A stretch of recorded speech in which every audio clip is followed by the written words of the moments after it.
নমস্কাৰ বন্ধু বান্ধৱীসকল, আজি অন্য এটা ভিডিঅ'ত মই আগবাঢ়ি আহিছোঁ। আজি মই মোৰ তাঁতৰ শালত বোৱা সৰু ফুলৰ গামোচা আৰু দুখন দৰা বনীয়া গামোচা দেখাবলৈ আহিছোঁ। এয়া একেখন হৈছে সৰু ফুলৰ গামোচা আৰু দুখন আছে সেয়া হ'ল দৰা বৰণীয়া গামোচা, মানে মই এনেই ঘৰতে বোৱা। এইখন হ'ল এখন মই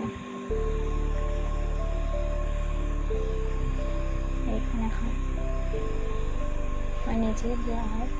ফুলবিলাক কেনেকুৱা হৈছে নাজানো, যদি ভাল লাগিছে কমেণ্ট কৰি জনাবচোন কেনেকুৱা হৈছে ফুলবিলাক। ইমান ভালদৰে নাজানো, চেষ্টা কৰিছোঁ।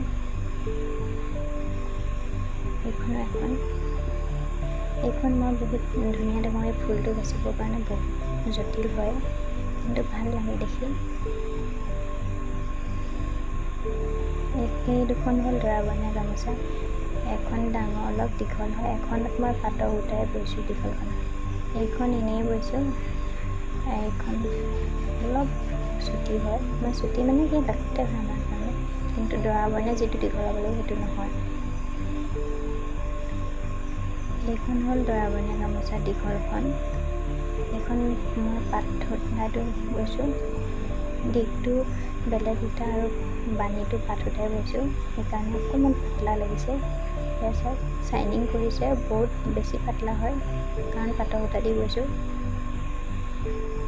আৰু বেক চাইডত মই এনেই আঁচুহে দি দিছোঁ ফুলি দি, ফুল নাই দিয়া। কেনেকুৱা লাগিছে জনাবচোন কমেণ্ট কৰি।